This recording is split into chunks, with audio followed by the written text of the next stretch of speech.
ආයුබෝවන් දුවලා පුතාලා. අපි මේ සාකච්ඡා කිරීමට සූදානම් වන්නේ තවත් පළාත් අධ්‍යාපන දෙපාර්තමේන්තුවක් විසින් 2018 වසරේ ඉදිරිපත් කරපු විභාග ප්‍රශ්න පත්‍රයක්. මොකද්ද? මධ්‍යම පළාතේ පාසල් සඳහා 10 වසර ව්‍යාපාර හා ගිණුම් කරන අධ්‍යයන විෂයට පාසල් සඳහා අවසාන වාර පරීක්ෂණයේ විදිහට ඉදිරිපත් කරපු පේපර් එකේ පළවෙනි කොටස පේපර් 1. ඒක තමයි අපි මේ සාකච්ඡාව ආරම්භ කරන්නේ. හොඳයි.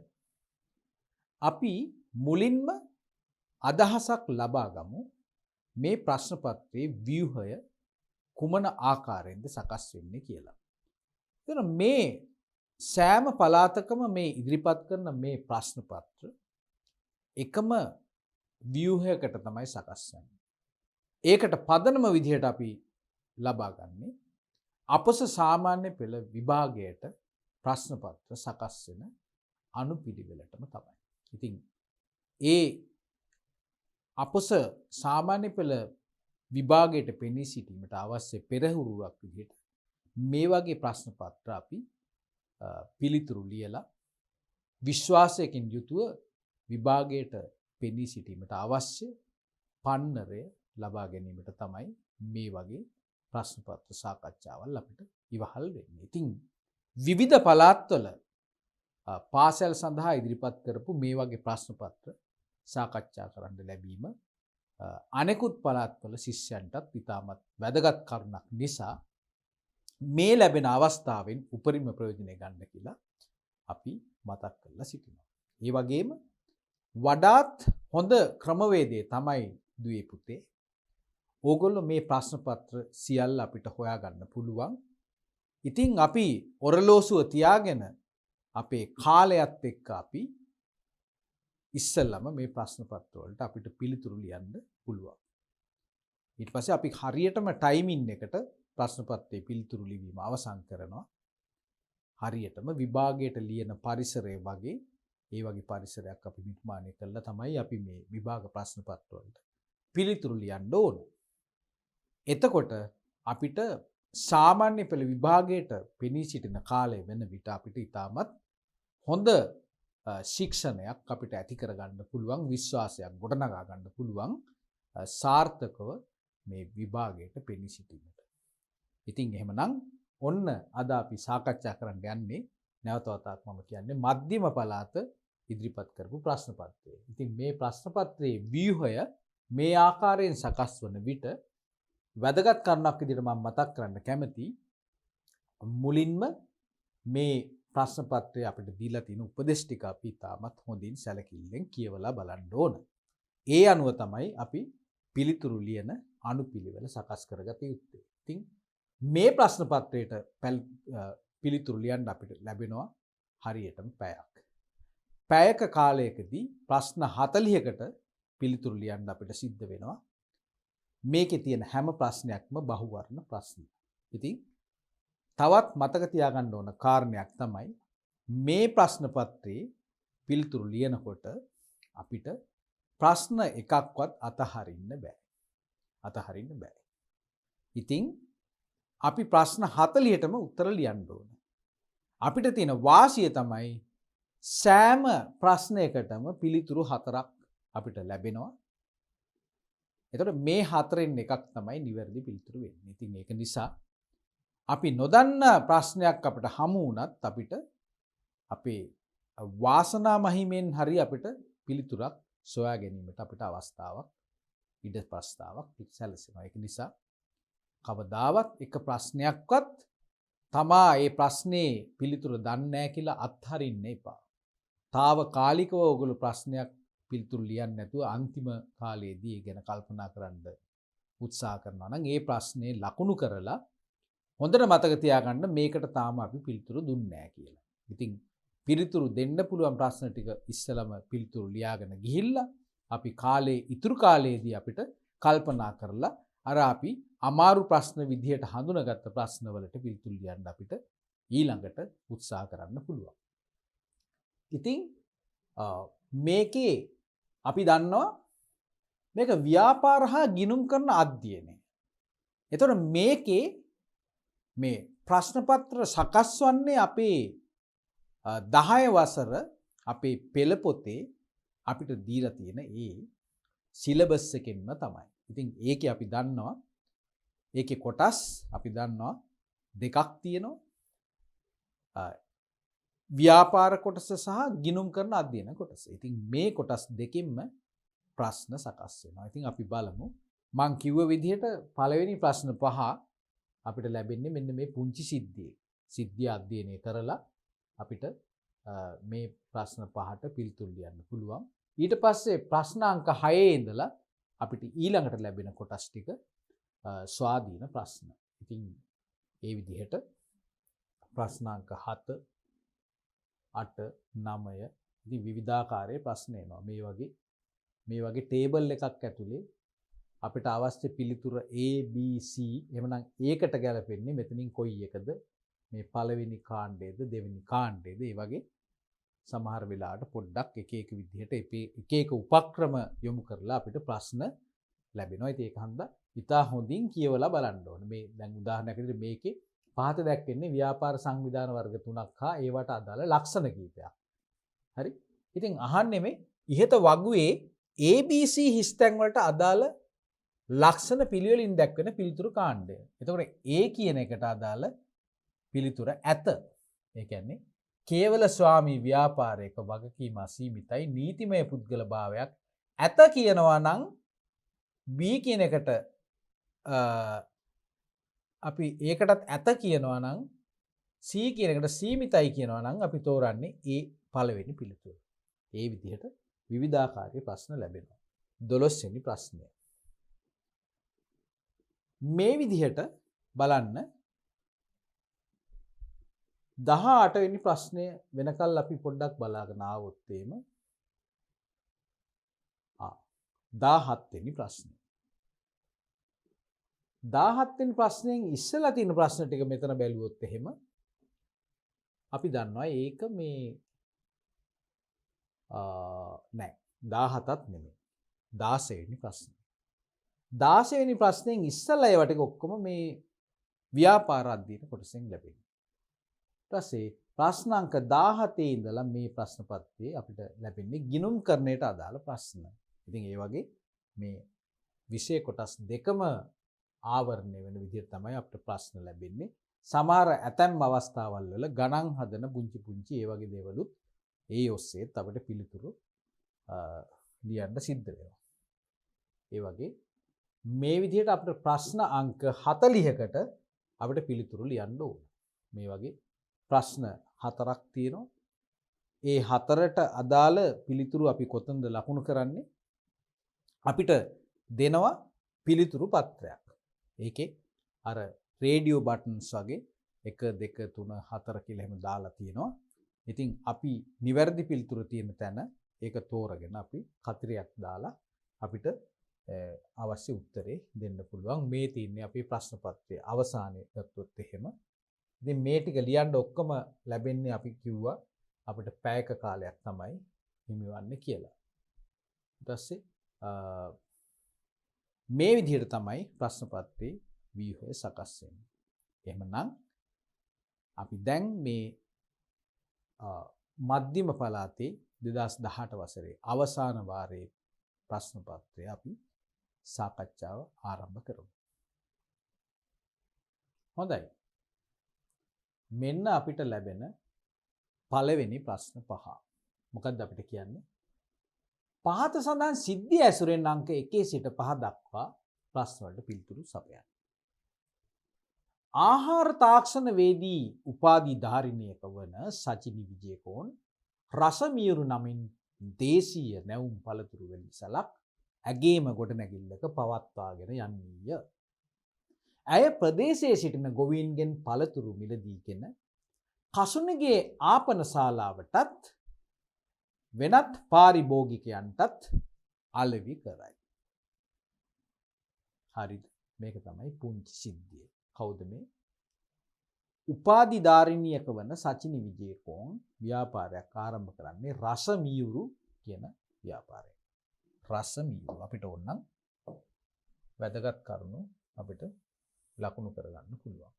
මෙයාගේ නිෂ්පාදනය තමයි නිෂ්පාදනයක් නෙමෙයි ඇත්තටම එයා කරන්නේ නැවුම් පළතුරු වෙළඳ සැලක්.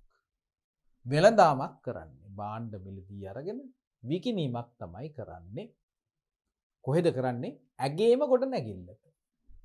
ඇගේම කොට නැගිල්ලට. වැදගත් කරුණ.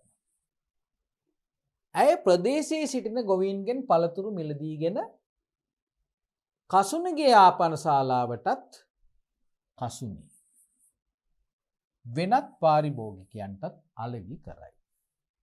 මේක තමයි සිද්ධිය. හොඳයි. දැන් අපිට යම් කිසි මතකයක් තියෙනවා උපාධිධාරණයක් වන කසුනි රසමීරු නමින් පළතුරු වෙළඳාමක තමයි නිරත වෙලා ඉන්නේ. එයාටම ගොඩනැගිල්ලක් තියෙනවා. ඒ වගේම එයාගේ ප්‍රධාන පාරිභෝගිකයෙක් තමයි කසුනි කියන එක්කෙනා. කසුනි කියන්නේ ආපන ශාලාවක් පවත්වන තවත් එයාගේ ගනුදෙනුකරුවෙක්. වෙනත් අයටත් මෙයා මොනවද අලෙවි කරන්නේ? පළතුරු අලෙවි කිරීමේ නිරත වෙලා ඉන්නවා. හොඳයි. පළවෙනි ප්‍රශ්නය. රසමීරු ව්‍යාපාරය සපුරාලන උවමනාවක් වන්නේ. උවමනාවක්. හොඳින් මතක තියාගන්න. උවමනාවල් කියනකොට ඒත් එක්කම කියවන අනිත් වචනේ මොකද්ද? අවශ්‍යතාවය. අවශ්‍යතාවයන් සහ උවමනාවන්. අපි දන්නවා මේ දෙකේ වෙනසක් තියෙනවා කියලා. එක වගේ පෙනුනට භාෂාවෙන් මේ දෙකේ විශාල වෙනසක් තියෙනවා. හැබැයි දෙකේ සම්බන්ධයක් තියෙනවා. අපි බලමු මොකද්ද අපිට ලැබෙන ප්‍රශ්නය කියලා. මේ ව්‍යාපාරය සපුරාලනු ලබන උවමනාවක් වන්නේ. උවමනාවක්. ඔන්න බලන්න. සෞඛ්‍යයද, ආහාරද, පේරද, ජෑම්ද. බලන්න මේක අපිට ලැබෙන විදිහ මේ ප්‍රශ්නේ. මේක ඇස්සේ සමහර තියෙන දේවල් අපි පොඩ්ඩක් වෙන් කරගන්න උත්සාහ කරමු.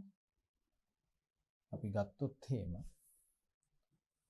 සෞඛ්‍ය, ආහාර, ඒ දෙක ටිකක් එකට වගේ යනවා. පේර, ජෑම්. පේර කියන්නේ තවත් මේ වගේ දෙයක් නෙමෙයි. ජෑම් කියන්නේ තවත් ඊටත් වඩා වෙනස් දෙයක්. දැන් අපෙන් අහන්නේ උවමනාවක්. එහෙනම් උවමනාවක් කියන්නේ මොකක්ද කියලා අපි දැනගන්න ඕනේ. උවමනාවක් කියන එක දැනගන්න ඉස්සෙල්ලා අපි දැනගන්න ඕන අවශ්‍යතාවයක් කියන එක. එහෙම නේද? එහෙනම් අවශ්‍යතාව කිව්වෙන් පස්සේ අපි දන්නවා අපිට ජීවත් වෙන්න හැමෝටම අනිවාර්යයෙන්ම අපි සම්පූර්ණ කරගන්න ඕන තත්ත්වයක්. මේවා හැමෝටම පොදුයි කියලා තමයි අපි කියලා කියන්නේ. කාටවත් මේවා නිර්මාණය කරන්න බෑ කියලා අපි දන්නවා. එතකොට ඒ වගේවා තියෙන්නේ 14යි. එහෙම නේද? ටිකයි තියෙන්නේ 6යි 7යි තියෙන්නේ. මොනවද?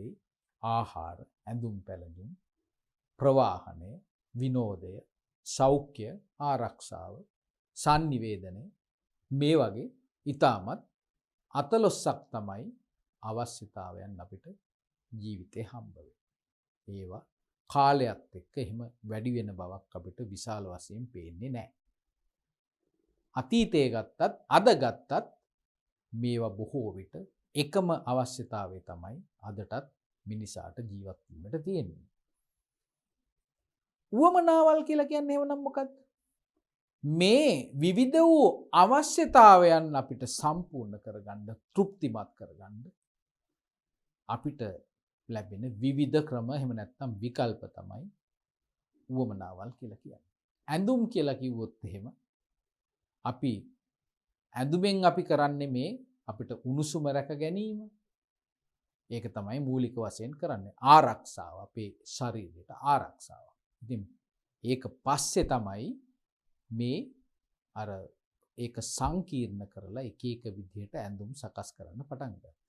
ඉතින් නමුත් මූලික දේ තමයි මේ ඇඳුම් කියන අවශ්‍යතාවය. ඒකෙන් කරන්නේ එක කාර්යයයි. මොකක් හරි ඒකෙන් කරන ලක්ෂණ කීපයක් තියෙනවා.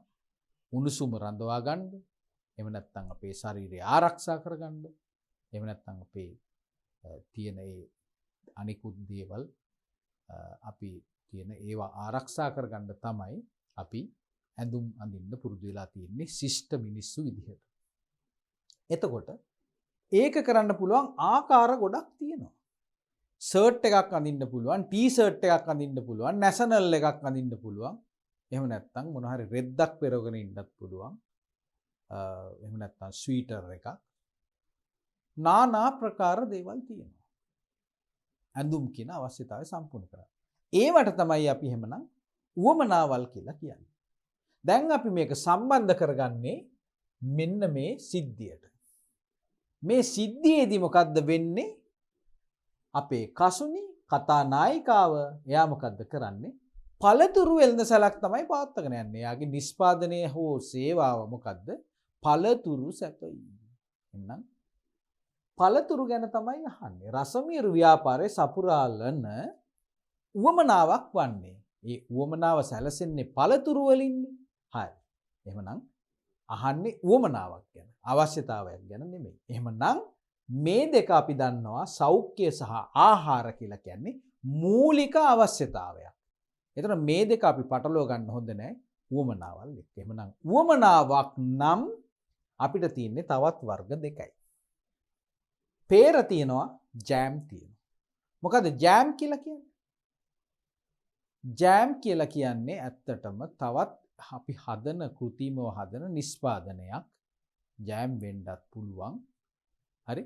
jam කියලා කියන්නේ ඒක mixed fruit වෙන්න පුළුවන්, දියුල් වෙන්න පුළුවන්, peer වෙන්න පුළුවන්.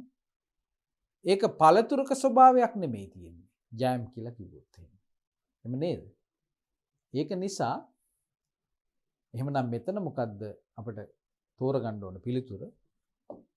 jam, peer. peer තමයි අපේ නිවැරදි පිළිතුර. ඇයි ඒ? පළතුරු කිව්වයින් පස්සේ විවිධාකාර පළතුරු තියෙනවා. මේ පළතුරු වලින් අපිට ඉෂ්ට කරගන්න යන අවශ්‍යතාවය තමයි අපේ ආහාර අවශ්‍යතාවය. එමනම් ඒ ආහාර කියන අවශ්‍යතාවය තෘප්තිමත් කරගන්න තියෙන එක විකල්පයක් තමයි මේ peer ගෙඩියක් කන එක. එහෙම නේද? එමනම් අපි තුන්වන පිළිතුර නිවැරදි පිළිතුර විදිහට බාර ගන්නවා. හොඳයි. දෙවෙනි ප්‍රශ්නය. මෙම සිද්ධිය සඳහන් සචිනිගේ පළතුරු ව්‍යාපාරය භාණ්ඩ නිෂ්පාදන ව්‍යාපාරයක්ද? සේවා සපයන ව්‍යාපාරයක්ද? ලාභ අරමුණු කරගත් ව්‍යාපාරයක්ද? හවුල් ව්‍යාපාරයක්ද? ව්‍යාපාර වර්ගීකරණය කරන ක්‍රම අපි ඉගෙනගෙන තියෙනවා. අරමුණු අනුව, නිෂ්පාදනය අනුව, හිමිකාරත්වය අනුව, පරිමාව අනුව විවිධාකාරයේ ව්‍යාපාර වර්ග කරන හැටි අපි ඉගෙනගෙන තියෙනවා. එතකොට මේ සචිනිගේ ව්‍යාපාරය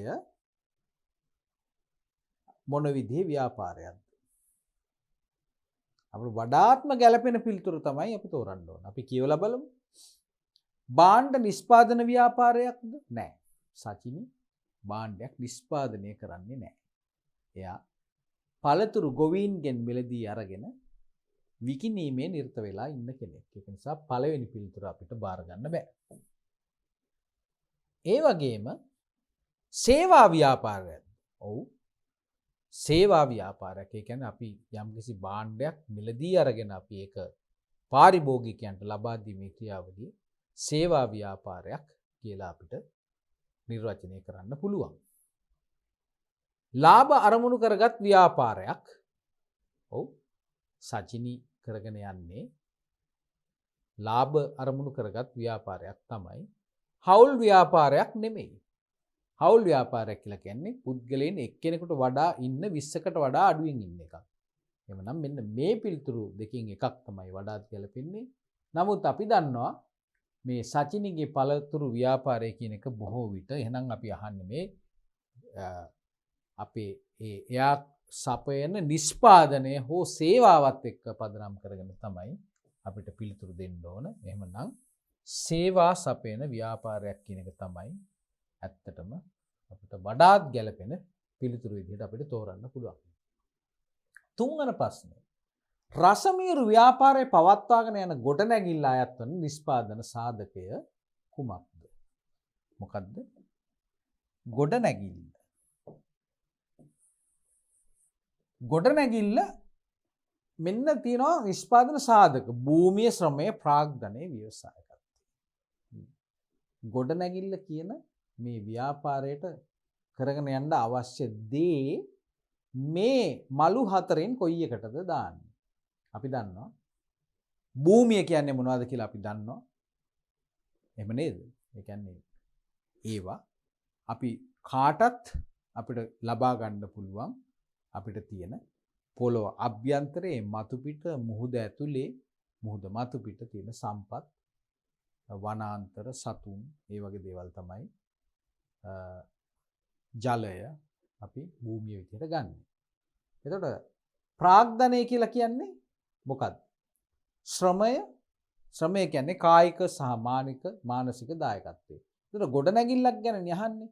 ව්‍යවසායකත්වය කියලා කියන්නේ පුද්ගල ක්‍රියාවලියක්. පුද්ගලයෙක් විසින් මේ ව්‍යාපාරයක් කටයුතු පාලනය කිරීමේ සමායෝජනය කිරීමේ ක්‍රියාවලියක් තමයි ව්‍යවසායකත්වය කියලා කියන්නේ. එහෙමනම් අපිට ගැලපෙන්නේ මෙන්න මේ දෙකෙන් එකක්. ඒතකොට භූමිය කියන එක නෙමෙයි කියලා අපි දන්නවා. මොකද ගොඩනැගිල්ල කියලා කියන්නේ මිනිසා විසින් මැදිහත් වෙලා යම්කිසි අගයක් එකතු කරලා අපි සකස් කරගත්ත දෙයක්.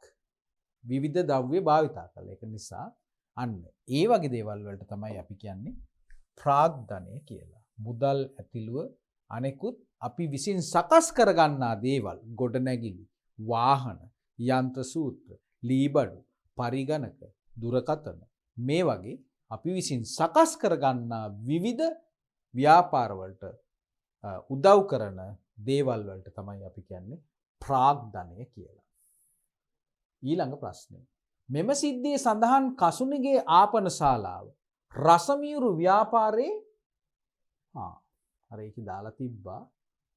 එයා විකුණනවලු මේ භාණ්ඩ ප්‍රධාන වශයෙන් කසුනිගේ ආපන ශාලාවට. ආපන ශාලාවකට පළතුරු අවශ්‍යයි. පළතුරු බීම සකස් කරන්න, ෆෘට් සැලඩ් හදන්න වගේ දේවල් වලට. එමනම් කසුනියාගේ ගනුදෙනු කරුවෙක්. එතකොට මෙම සිද්ධියේ සඳහන් කසුනිගේ ආපන ශාලාව රසමීරු ව්‍යාපාරයට තියෙන සම්බන්ධිත පාර්ශවයක් විදිහට අහන්නේ මොකක්ද කියලා. ගනුදෙනුකරුවෙක්, සැපයුම්කරුවෙක්, තරඟකරුවෙක්, සේවකයෙක්. අපි දන්නවා එයා මේ ව්‍යාපාරේ ගනුදෙනුකරුවෙක්. කසුනිගේ ව්‍යාපාරයෙන් භාණ්ඩ මිලදී ගන්නා ගනුදෙනුකරුවෙක්, ප්‍රධානම ගනුදෙනුකරුවෙක් තමයි කසුනිගේ ව්‍යාපාරය රසමීරු ව්‍යාපාරයේ ගනුදෙනුකරුවෙක්. අවසාන ප්‍රශ්නය සිද්ධිය ආශ්‍රයෙන් අපිට ලැබෙන රසමීරු ව්‍යාපාර නාමය ලියාපදිංචි කිරීමේ බලධරයා වනුයේ අපි දන්නවා මේ සචිනි විජේකෝන්ගේ ව්‍යාපාරය තමයි දුවේ පුතේ රසමීරු කියලා වෙනම නමක් දාලා පවත්වගෙන යන්නේ. එතකොට මේ රසමීරු කියන ඒ නම දිහා දැක්කයින් පස්සේ අපිට කවදාවත් මේක සචිනි විජේකෝන් කියන එක්කෙනාගේ ව්‍යාපාරයක් කියලා අපිට හොයාගන්න බෑ. අයිතිකරු කවුද කියලා හොයාගන්න බෑ. විශේෂ හැඳුනුම්කමක් නැත්තම්. ඉතින් ඒ වගේ අවස්ථාවක තමයි නීතියෙන් කියලා තියෙන්නේ අයිතිකරුගේ සම්පූර්ණ නමින් නැතුව වෙනත් නමකින් ව්‍යාපාරයක්, ඒ කියන්නේ නමේ කොටසක් හෝ වෙනත් නමකින් මෙන්න මේ වගේ අවස්ථාවක රසමීරු වගේ එහෙම ව්‍යාපාරයක් කරගෙන යනවා නම් අනිවාර්ය කරලා තියෙනවා යම්කිසි නීතියක් යටතේ මේ ව්‍යාපාරය මොනවා කරන්න ඕනද කියලාද? ලියාපදිංචි කරන්න ඕන කියලා. රෙජිස්ටර් කරන්න ඕන කියලා රජයේ. එහෙමනම් කවුද මේක රෙජිස්ටර් කරන්නේ? ප්‍රශ්නෙන් අහන්නේ ඒකයි. මෙන්න මේ කියන පුද්ගලයන්ගෙන් කවුරුද? ප්‍රාදේශීය සභාවේ සභාපති. ඔව්. පළාත් ආයතනය කියන ආයතනය තමයි මේ දේ කරන්න ඕන මේ ලියාපදිංචිය. හැබැයි ඒක කරන බලධරයා කවුද? අදාළ රාජ්‍ය නිලධාරියා කවුද? ප්‍රාදේශීය සභාවේ සභාපතිද නැත ප්‍රාදේශීය ලේකම්ද ඒත් නැත. පළාත් සභාවේ සභාපති ඒත් නැත. පළාත් සභාවේ ව්‍යාපාර නාම රෙජිස්ට්‍රාර්වලය හරියටම හරි. අපි කිව්වනේ 1918 ඒ ව්‍යාපාර නාම ආඥාපන්තය යටතේ තමයි අදාළ පළාත් සභාවේ නිසි බලධරයා වන ලියාපදිංචි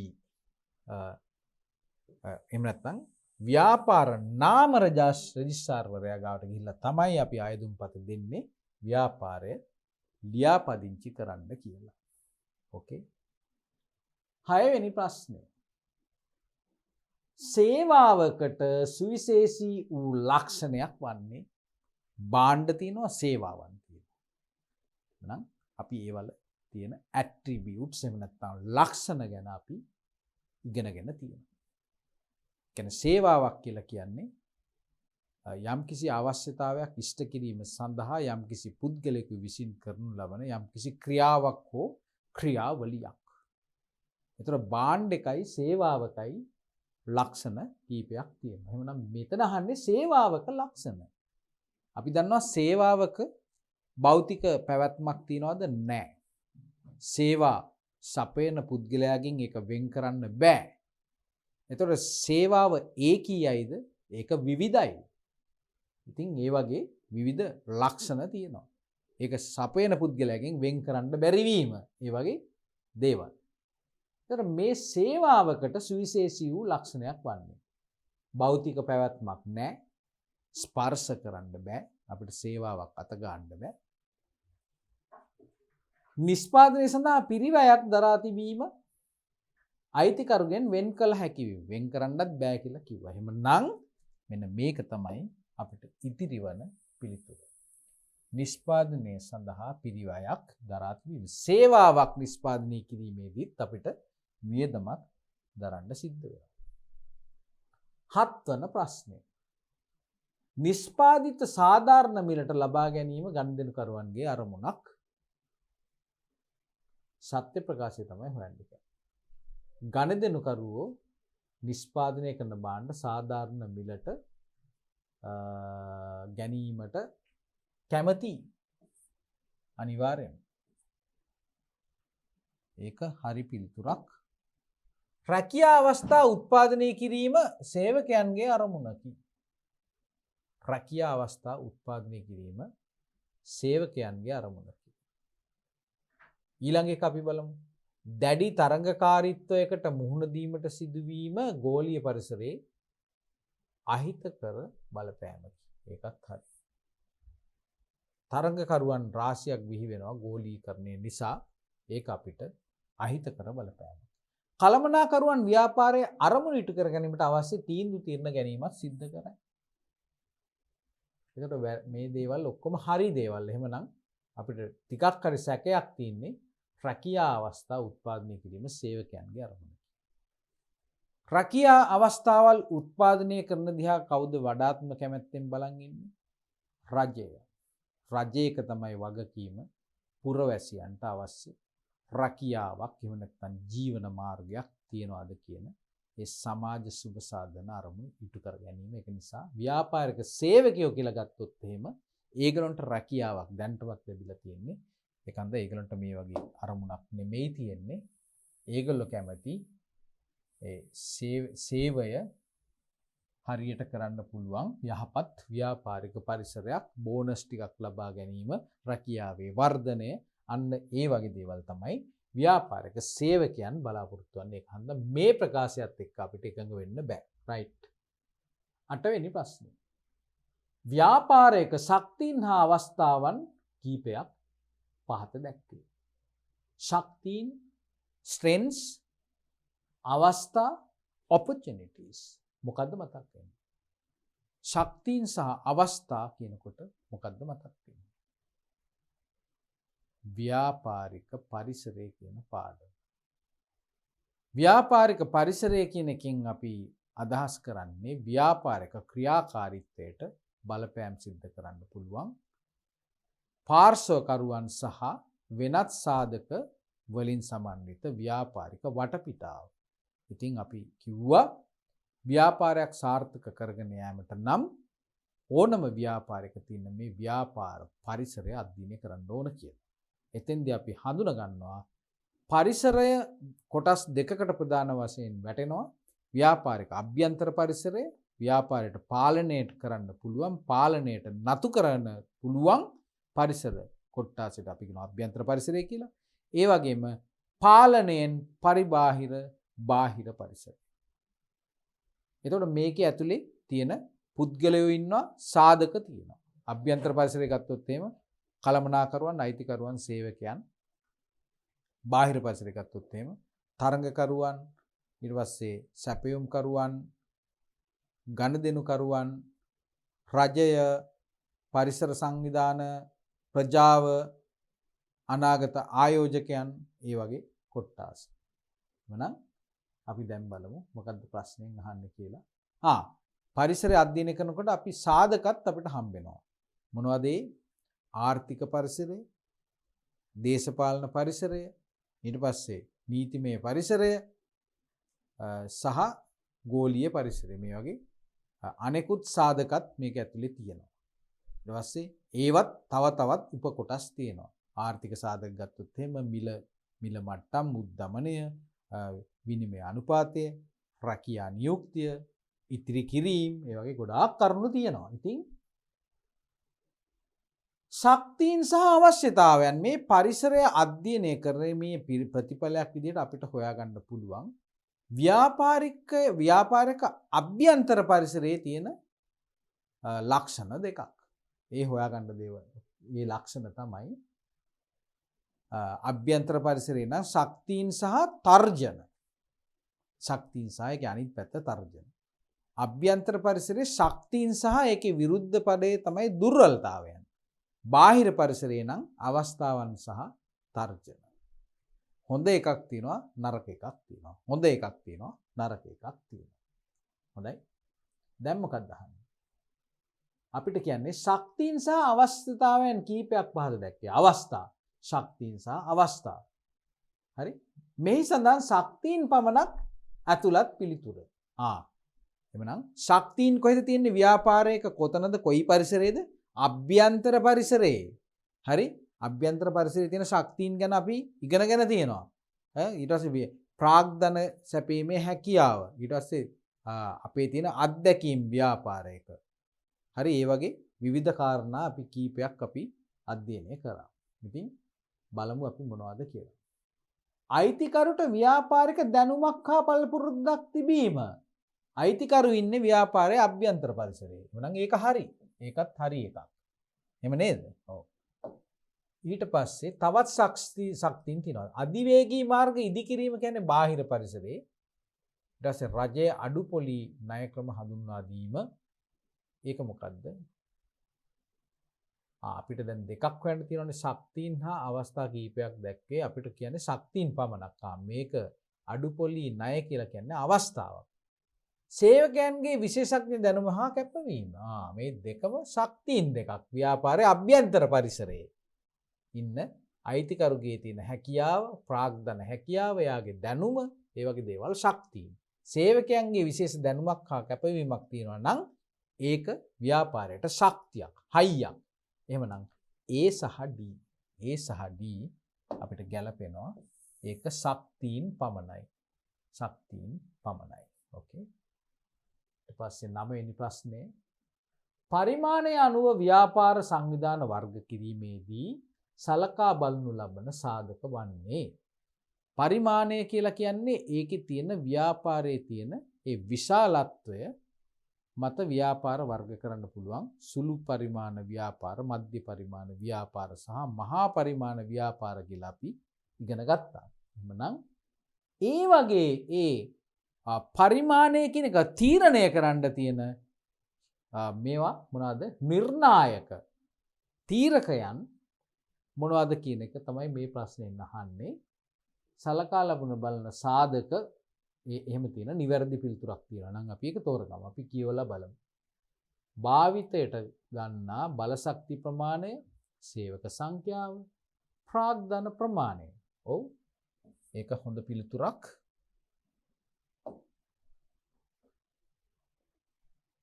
ඊට පස්සේ ආයෙ බලමු අපි. හිමිකාරත්වය අරමුණු ප්‍රාග්ධන ප්‍රමාණය. මේ අරමුණු කියන එක මෙතනට ගැලපෙන්නේ නැහැ. පරිමාණය බලනකොට. තුන්වෙනි එක ඒකත් අරමුණු තියෙනවා. මේක හරි වෙළඳපොළ කොටස හරි සේවක සංඛ්‍යාවත් හරි. හතරවෙනි එක සේවක සංඛ්‍යාව වෙළඳපොළ කොටස සහ අයිතිකාරත්වය. ඒකත් එච්චර අයිතිකාරත්වය කියලා එකක් ඇවිල්ලා තියෙනවානේ. ඒක ගැලපෙන්නේ නැහැ. ඒක නිසා ප්‍රාග්ධන ප්‍රමාණය කියන එක නම් ටිකක් හරි. අයිතිකාරත්වය කියන වචනේ එච්චර හොඳ නැහැ. අපිට තියෙන්නේ සලකා බලන ලබන සාධක වලට වෙනම් වඩාත් අපිට නිවැරදි පිළිතුර විදිහට අපිට බාර ගන්න පුළුවන් වෙන්නේ මෙන්න මේ. ප්‍රාග්ධන ප්‍රමාණය විශාල ප්‍රාග්ධනයක් යනවා නම් ඒක මහා පරිමාණ ව්‍යාපාරයක්. කුඩා ප්‍රාග්ධනයක් යනවා නම් කුඩා ව්‍යාපාරයක්. සේවක සංඛ්‍යාවත් එහෙමයි බලශක්ති ප්‍රමාණය ඒවා නිවැරදි. 10 වෙනි ප්‍රශ්නය. පහත දැක්වෙන්නේ ව්‍යාපාර සංවිධාන වර්ග 3ක් හා ඒවට අදාළ ලක්ෂණ කීපයක් ඇතුළත් වගුවකි. මොනවද ව්‍යාපාර සංවිධාන වර්ග? කේවල සම්පකාර සමිති සංස්ථාපිත සමාගම්. සමිති නෙමෙයි සංස්ථාපිත සමාගම්. ව්‍යාපාර සංවිධාන වර්ගය දීලා තියෙනවා. ඊට පස්සේ වගකීම ගැන කතා කරනවා. මේ වර්ගවල වගකීම. කේවල ස්වාමි ව්‍යාපාරයක වගකීම අසීමිතයිලු. ඒක අපි දන්නවා සත්‍යයි. සම්පකාර සමිතික වගකීම සීමා සහිතයි. එතකොට නීතිමය පුද්ගල භාවය. මේ දෙකක් දීලා නැහැ තාම. AB කියලා තමයි දාලා තියෙන්නේ. CA කියනනම් දීලා තියෙනවා. සංස්ථාපිත සමාගමකට නීතිමය පුද්ගල භාවයක් ඇත කියන තේරුම තමයි ඉන්නේ. C එක දීලා නැහැ. මේ එනම් හිස් තැන් තුනක් තියෙනවා. කතාව කියලා නැහැ. දැන් මොකක්ද අහන්නේ? ඉහත වගුවේ ABC හිස්තැන් වලට අදාළ ලක්ෂණ. ඒ ලක්ෂණේ ලියලා නැහෙනි. ඒ වෙනුවට ඉංග්‍රීසි සලකුණක් තමයි දාලා තියෙන්නේ. එතකොට ඒ සලකුණ දැන් මෙන්න නිර්වචනය කරනවා. පළවෙනි ප්‍රශ්නේදී A කියන්නේ ඇත කියන එක. A කියන්නේ ඇත. A කියන එකට ඇත කියලා දැම්මොත් හරියද? B කියන එකට ඇත කියලා දැම්මොත් හරියද? C කියන එකට සීමිතයි කියලා දැම්මොත් හරියද? අපි ඔන්න නිකන් ලියලා බලමු. එකක් අපි ලියලා බලමුකෝ. එතකොට ඔයගලන්ට තේරෙන්නේ. හරි. සංස්ථාපිත සමාගමක වගකීම සීමිතයි. ඔන්න මම ලිව්වා. ඇයි කොයි එකද අපි මේ තෝරගත්තේ? C කියන එක. C කියන්නේ සීමිතයි. මෙන්න මේක ගත්තා. B කියන්නේ ඇත කියන එක. ඇත. ඊට පස්සේ A කියන්නේත් ඇත. දැන් අපි බලමු මේක හරිද කියලා. අපි දැන් මෙන්න මේක තෝරගත්තොත් පළවෙනි පිළිතුර තෝරගත්තොත් අපිට පුරවන්න වෙන්නේ මෙන්න මේ විදිහට. දැන් අපි බලමු. කේවල ස්වාමි ව්‍යාපාරයකට නීතිමය පුද්ගල භාවයක් ඇත. අපිට පිළිගන්න බෑ. ඒක වැරදි. සම්පකාර සමිතියකට නීතිමය පුද්ගල භාවයක් ඇත. අපිට පිළිගන්න බෑ. සංස්ථාපිත සමාගමක වගකීම සීමිතයි. ඒක නම් හරි. වැරදි පිළිතුරු දෙකක් තියෙනවා. එහෙනම් අපිට ඒක තෝරගන්න බෑ. එහෙනම් අපේ ප්‍රශ්නෙන් අහන්නේ මොකක්ද අහන්නේ? මේකට වඩාත් ගැළපෙන පිළිතුරු කාණ්ඩය තෝරන්න කියන එක. එහෙනම් අපි දන්නවා කේවල සාමි ව්‍යාපාරයක් නම් නීතිමය පුද්ගල භාවයක් නැත කියන පිළිතුරක් තමයි හරියන්නේ. ඒක හන්දා ඒ වලට නැත කියන පිළිතුරක් තමයි හරියන්නේ. අපි ගමු මෙන්න මේ දෙවෙනි එක ගමු බලන්න. නැත. ඊට පස්සේ කියනවා අපි දැන් යමු සම්පකාර සමිතියකට නීතිමය පුද්ගල භාවයකුත් ඒකත් නැහැ. ඒකත් නැත කියලා අපි දැම්මා. ඒකත් හරි. ඊට පස්සේ සංස්ථාපිත සමාගමකට වගකීම සීමිතයි. ඒකත් හරි. එහෙම නේද? ඒකත් හරි. එහෙමනම් අපිට දැන් ඊළඟ පිළිතුර ගත්තොත් එහෙම නීතිමය පුද්ගල භාවයක් නැහැ. ඒක හරි. ඒනොට සම්පකාරයකට තියනවලු මේකක්. දෙවෙනි එකේදී මොකද කියන්නේ? B කියලා කියන්නේ නීතිමය පුද්ගල භාවය.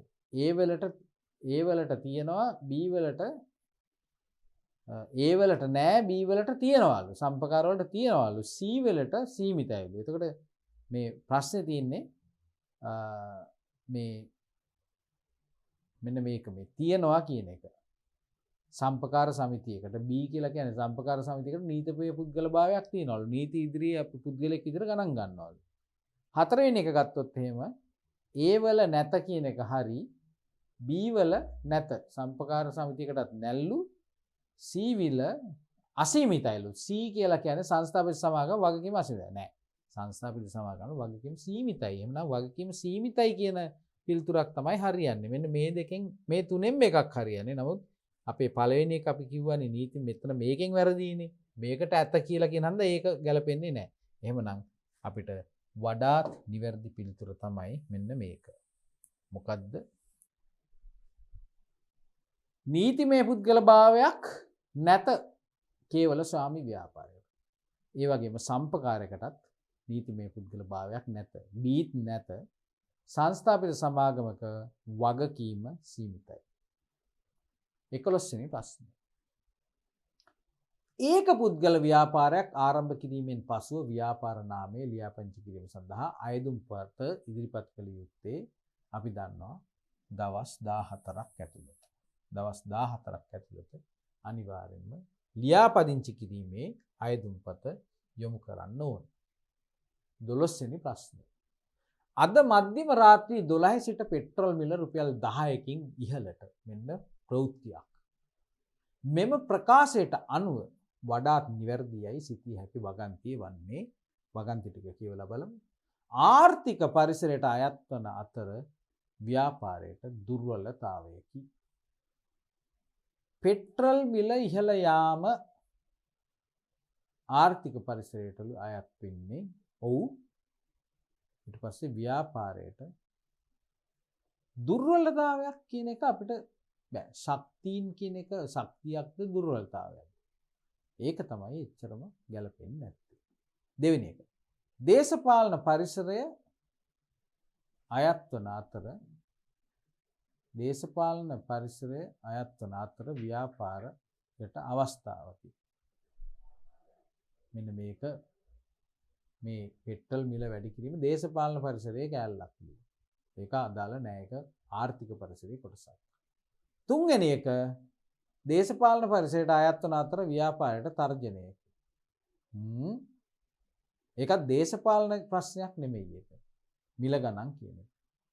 හතරවෙනි එක ආර්ථික පරිසරයට අයත් වන අතර ව්‍යාපාරයට අභියෝගයක්. යන්න ලස්සන ප්‍රශ්න. ලස්සන පිළිතුරක් ආවා. දුර්වලතාවයක් නෙමෙයි. අභියෝගයක්. මිල ඉහළ ගියොත් ඕගලන්ට වෙළඳාම ඒ විදිහට පවත්වාගෙන යන්න පුළුවන්. පෙට්‍රල් මිල ඉහළට යනවා කියලා කියන්නේ පොඩි අභියෝගයක් තියෙනවා. මොකද මිනිස්සුන්ට ටිකක් සල්ලි වැඩියෙන් වියදම් කරන්න ඕන හන්දා පෙට්‍රල් ගහන්න එන්නේ නැති වෙන්න පුළුවන්. නමුත් ඒක ටිකක් කාලයක් යනකොට හරියන්න පුළුවන්. එතකොට ඒකෙන් ව්‍යාපාරයට ඒක හොඳක් වෙන්න පුළුවන්. ඇයි ඒ කමිෂන් එක හම්බ වෙනවනේ. මිල වැඩි වුණොත් කමිෂන් එක වැඩි වෙනවා. ඒක නිසා මේක ශක්තියක් මෙය ප්‍රවෘත්ති ප්‍රකාශයෙන් ඒ කියන්නේ මේකට වඩාත් නිවැරදි දේ තමයි අභියෝගයක් කියන එක. ආර්ථික පරිසරයට තමයි ඈත් වෙන්නේ මිල ගණන් උද්දමනය වගේ දේවල්. ඒක ව්‍යාපාරයට අභියෝගයක්. ඒක ජයග්‍රහණය කරන්න පුළුවන් දෙයක් වෙන්න පුළුවන්. 13 වෙනි ප්‍රශ්නය. පුද්ගලයන් දෙදෙනෙකු හෝ ඊට වැඩි වූත් පුද්ගලයන් 20ක් හෝ ඊට නොවැඩි වූත් පිරිසක් විසින් ලාභ ලැබීමේ අරමුණෙන් පවත්වාගෙන යන ව්‍යාපාර සංවිධානයක් 2.20යි කියනකොට අපිට හවුල් ව්‍යාපාරයේ නිකම්ම මතක් වෙනවා. එහෙම නේද? එහෙම එකක් ලියාපදිංචි කළ යුත්තේ කුමන දෙයක් යටතේද? 1918 අංක 6 දරන ව්‍යාපාර නාම ආඥා පනත. අපි ඒක අහලා තියෙනවා ඒක තමයි කියලා. හවුල් ව්‍යාපාරයක් ලියාපදිංචි කරන්න කියනවාද 1890 හවුල් ව්‍යාපාර ආඥා පනත යටතේ? එහෙම අනිවාර්ය කළා නැහැ. වැරදි පිළිතුරක්. 2007 අංක 7 දරන සමාගම් පනතෙත් ලියාපදිංචිය ගැන කියලා නැහැ. සමාජික සංඛ්‍යාව ගැන තමයි ඒක ආවරණය කරන්නේ. 72 අංක 5 දන්න සම්පකාර සමිති පනත. ඒක මොකද්ද? 2.20යි කියන්නේ සම්පකාර සමිතියක් ගැන නෙමෙයි මෙතන කතා කරන්නේ හවුල් ව්‍යාපාරයක් ගැන.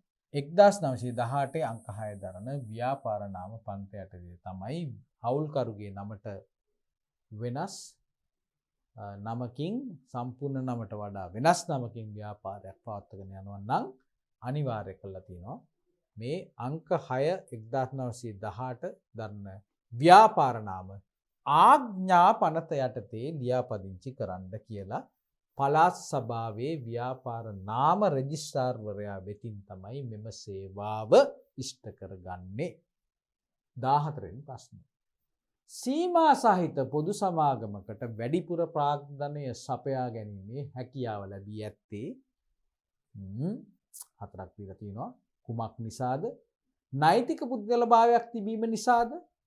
සමාජික සංඛ්‍යාව සීමා නොකිරීම පොදු සමාගමක ඕගොල්ලන්ට පෙළ පොතේ මම හිතන්නේ සමාජික සංඛ්‍යාව ගැන කියලා නැහැ.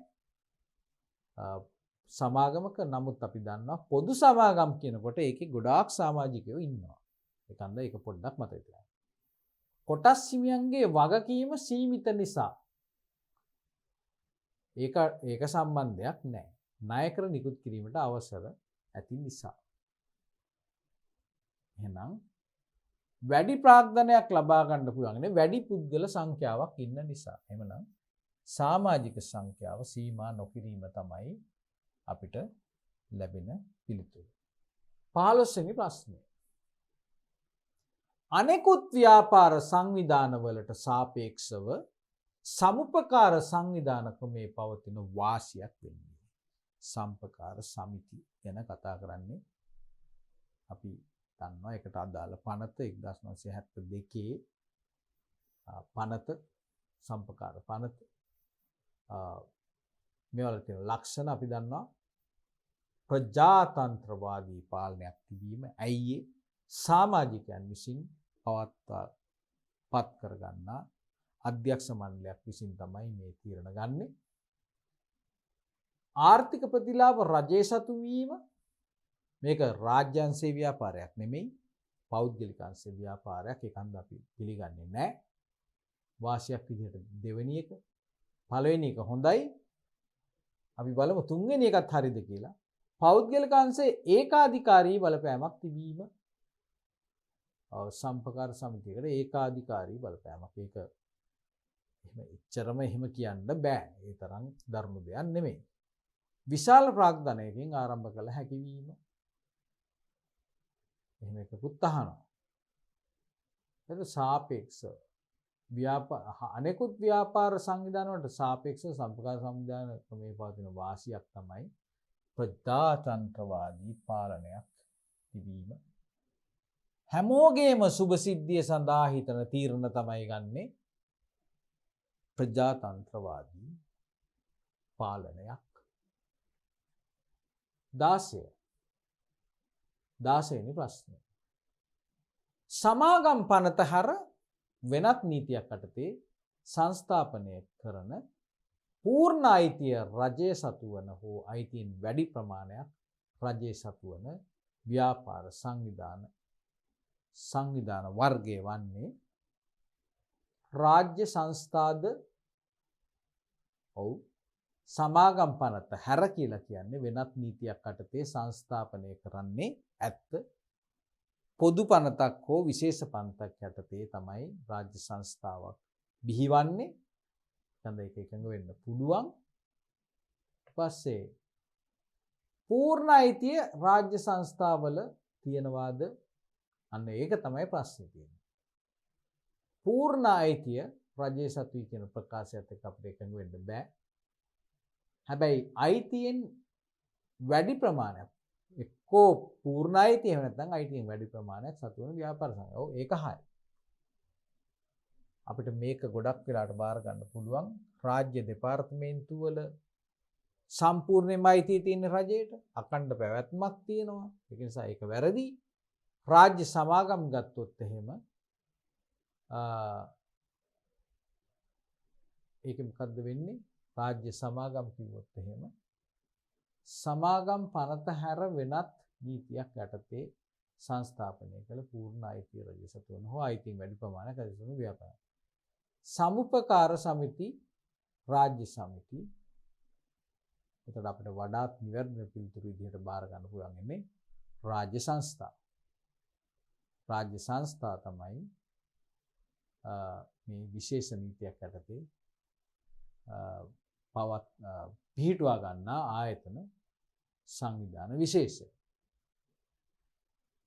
වැඩි අයිතියක් රජයට තියෙන්නේ පොඩි අයිතියක් පුද්ගලික අංශයට තියෙන්න පුළුවන්. හොඳයි දුවලා පුතාලා අපි ප්‍රශ්න 16ක් වෙනකල් සාකච්ඡා කරා. මේ අපි කතා කරන්නේ මධ්‍යම පළාතේ 2018 වසරේ මධ්‍යම පළාත් අධ්‍යාපන දෙපාර්තමේන්තුව විසින් පාසල් සඳහා අවසාන වාර පරීක්ෂණ විදියට 10 වසර ව්‍යාපාර හා ගිණුම් කරන අධ්‍යයන විෂය සඳහා පළවෙනි ප්‍රශ්නයේ විදියට මේ ඉදිරිපත් කළ මේ ප්‍රශ්න පත්‍රය තමයි අපි සාකච්ඡා කරේ. ඒකේ අපි දැන් ප්‍රශ්න 16ක් වෙනකල් සාකච්ඡා කළා. අපි දන්නවා මේ 16 වෙන ප්‍රශ්නය වෙනකල් මේ ප්‍රශ්න ඔක්කොම සකස් වෙලා තියෙන්නේ අපේ විෂය නිර්දේශයේ ව්‍යාපාර අධ්‍යයන කොටසේ. ව්‍යාපාර අධ්‍යයන කොටසේ. එතකොට ප්‍රශ්න අංක 17 ඉඳලා 40 වෙනි ප්‍රශ්නය දක්වා ඉතිරි ප්‍රශ්න අපිට හම්බ වෙනවා තව 24ක්. ඒ ප්‍රශ්න 24 අපිට ඒකේ විෂය පතේ වන්නේ ගිණුම් කරන අධ්‍යයනය ආශ්‍රිතව. ඒක නිසා අපි තවත් පරිච්ඡේදයකින් ඒ කියන්නේ පළවෙනි ප්‍රශ්න පත්‍රයේ දෙවන පරිච්ඡේදයේ විදිහට අපි ඊළඟ පාඩමෙන් අපි සාකච්ඡා කරමු මේ ඉතිරි ප්‍රශ්න 24ට අපි කොහොමද පිළිතුරු සපයන්නේ කියලා. ඉතින් ඒක නිසා ඕගලන්ට පුළුවන් ඉදිරි ප්‍රශ්න ටික නැත්නම් මේ මුළු ප්‍රශ්න පත්‍රයටම පිළිතුරු ලියලා සූදානම් වෙලා මාත් එක්ක සහභාගී වෙන්න. ඕගලන්ගේ ඒ පිළිතුරු මොනතාක් දුරට සාර්ථකද අපිට වෙනත් තර්ක විතර්ක දාගෙන අපේ තියෙන ගැටලු සහගත තැන් අපිට ක්ලියර් කරගන්න පුළුවන්, තර්ක කරන්න පුළුවන්. ඉතින් ඕගොල්ලෝ මේ වෙලාවට හරියටම මේ ප්‍රශ්නයට පිළිතුරු ලියන්න, පැයක් ඇතුළත මේකට පිළිතුරු ලියන්න සූදානම් වෙන්න. එහෙම උත්සාහ කරන්න. ඊට පස්සේ අපි කොච්චර ලකුණු ප්‍රමාණයක් අපිට රැස් කරගන්න පුළුවන්ද කියන ඒ තාක්ෂේරුවට අපිට එන්න පුළුවන්. එහෙමනම් අමතක නොකර මාත් සමග ඊළඟ පරිච්ඡේදයෙන් chapter 2 වලින් මාත් සමග නැවත වතාවක් මුණ ගැහෙන්න අපි කතා කරමු මේ මධ්‍යම පළාතේ 2018 වසර paper 1 එකේ ඉතිරි ප්‍රශ්න ටික සාකච්ඡා කරන්න.